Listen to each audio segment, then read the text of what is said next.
अस्सलाम वालेकुम, मैं हूं सबा भट्टी और आप देख रहे हैं MAT20 न्यूज HD। आइए नजर डालते हैं आज की अहम खबर पर। अटक से रिपोर्ट कर रहे हैं राजी खान। सूबाई वजीर सेहत पंजाब ख्वाजा इमरान नज़ीर ने कहा कि वजीर आला पंजाब मरियम नवाज शरीफ की हिदायत की रोशनी में गवर्नमेंट असफंदियार बुखारी डिस्ट्रिक्ट अस्पताल में कैथ लैब जल्द काम शुरू कर देगी और जिसकी वजह से दिल के मरीजों के लिए एंजियोग्राफी और एंजियोप्लास्टी समेत दीगर सहूलियात मुहैया होंगी। उन्होंने इन ख्यालात का इजहार गवर्नमेंट असफंदियार बुखारी डिस्ट्रिक्ट अस्पताल के दौरे के मौके पर किया।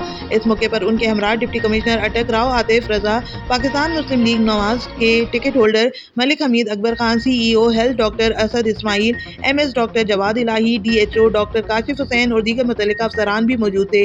सूबाई वजीर ने अस्पताल के मुख्तलिफ शोबों का दौरा किया और इंतजामी मामलात का जायजा लेने के साथ अस्पताल में डॉक्टर दाखिल मरीजों से गुफ्तगू भी की।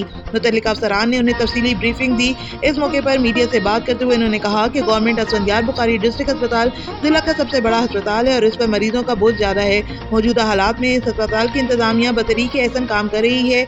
पंजाब और सूबा खैबर पख्तूनख्वा की सरहद पर वाक़या यह अस्पताल दोनों सूबों की तबी ज़रूरियात पूरी कर रहा है। इस वजह से अस्पताल को ज़्यादा तवज्जो की ज़रूरत है।